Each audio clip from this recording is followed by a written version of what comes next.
呢度一間米線，嗰度又一間米線，你有雲南米線，佢又係雲南米線。香港人中意食米線，無論你去到邊度，都一定有間米線鋪喺附近。雖然佢哋好多都叫雲南米線，但實際上佢哋其實係港式米線。港式米線嘅特點就係選擇多，就好似麻辣燙同埋車仔麵嘅混合體。清湯、麻辣湯、酸辣湯、芫茜湯、番茄湯、酸菜魚湯、魚湯、雞湯，仲有雲吞湯等等。你又中意啲咩湯底啊？除咗湯底多選擇，配料一樣多。牛腩、雞翼、春卷、蜜丸、牛丸、豬皮、豬血、豬大腸，多到我都講唔晒。另外辣度都有選擇，從十小辣去到勁辣，你又可以食幾辣啊？Hello， 大家好，我係 Jerry， 今日我就會做呢個香港譚仔嘅過橋米線。咁每次拍 video 之前，我都習慣買一個翻嚟食，或者到外面食一下先嘅。面前呢個就係譚仔嘅過橋米線啦。首先就睇下佢嘅材料：魚蛋、牛丸、蜜丸、火腿、豬肉、豬潤、雞肉。一碗米線58蚊，17款配料，呢個價錢都冇得講㗎啦。不過譚仔嘅炸醬就真係好難食。另外仲有土匪雞翼，不過我就真係覺得冇乜特別。咁今次 video 我就會做翻呢個過橋米線，另外仲會做埋土匪雞翼、蒜泥白肉、蒜蓉辣椒皮蛋同埋手拍青瓜。咁廢話唔多講啦，依家去片。首先做個湯底，豬骨、雞骨洗淨，放入白酒、薑片。水滾後煲5至10分鐘，剝走啲雜質。10分鐘之後倒晒啲水出嚟，清洗骨頭，放入薑片。水滾後中火煮2個鐘。依家整辣椒油，準備香料：香葉、桂皮、草果、八角、花椒、小茴香，放一邊備用。另外準備洋葱、芫茜、薑片、青葱，切好後擺一旁備用。另外準備唔同嘅辣椒。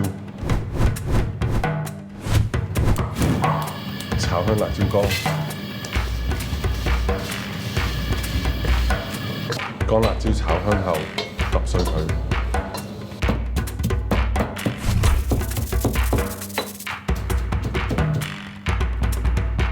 記得要戴手套同埋唔好摸隻眼，辣死人！將唔同嘅辣椒倒埋一齊。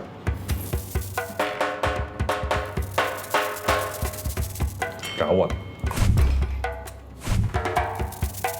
準備菜籽油，大火加熱，直至油溫達到270度，熄火降溫，油溫降至200度，將啲香料同埋芫茜葱倒晒落去，開細火，炸到啲薑葱蒜變黃為止，然後攞出嚟，油溫保持200度左右，倒落啲辣椒粉度，等辣椒釋出啲香氣。然後將其餘一半嘅辣椒倒埋入去，剩低一半油降溫到140度倒入去，辣椒油完成。準備花肉，放入湯煮40分鐘，之後攞出嚟備用。依家整炸醬，準備肉碎、雲南椒通醬、一大堆蒜蓉、薑、紅葱頭、葱切碎，肉碎炒香。加入料酒、蒜蓉、切好嘅薑同埋葱，少少砂糖同埋豉油，然後加入椒通醬炒香，最後放入適量嘅辣椒油，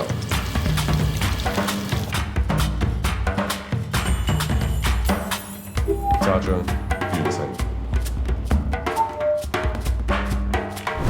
醃製土匪雞翼，雞翼清洗乾淨，用鹽水浸2個鐘。用生抽、老抽、蠔油、蒜蓉、五香粉、孜然粉、生粉同埋白糖，醃製4個鐘甚至過夜。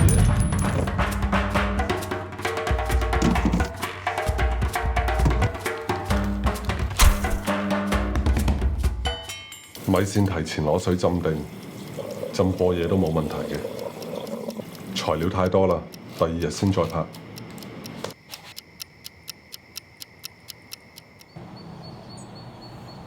浸好嘅米線可以倒晒啲水出嚟，然後擺一邊備用。依家做手拍青瓜，青瓜拍片，切好之後放入糖、醋、蒜蓉、香菜就搞掂啦。準備好嘅花肉切薄片，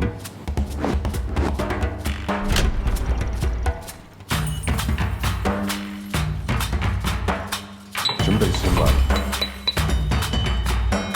辣椒油，加入豉油、醋、糖、白芝麻等，淋落啲肉片度，蒜泥拌勻，完成。醃製過夜嘅雞翼可以沖洗乾淨。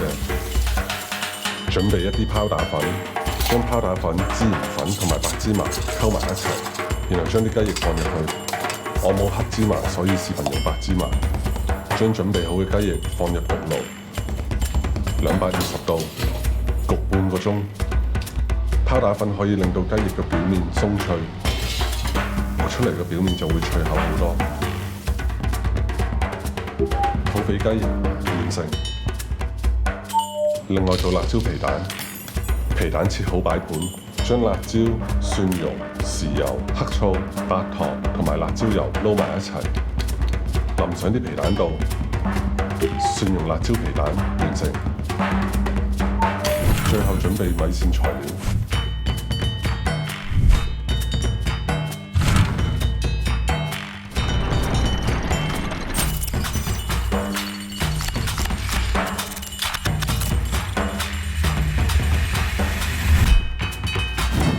鍋入邊加入醒好咗嘅高湯，將所有嘅配料全部倒晒入去煮，就好似你打完邊爐，第二日啲材料攞嚟煮麵咁。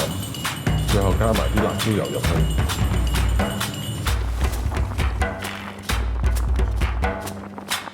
港式過橋米線完成。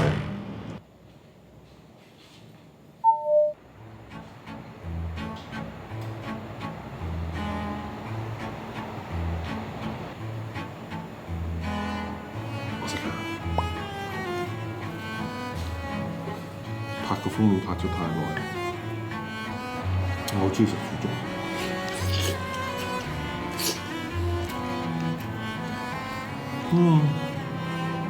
正，雞又好食。加咗啦呢個 baking powder，嗰啲皮脆啲。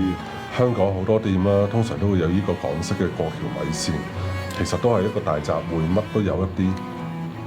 最適合我呢啲啦，有選擇困難症嘅人食。咁多配料，又唔知揀邊個好，一個過橋米線就搞掂啦。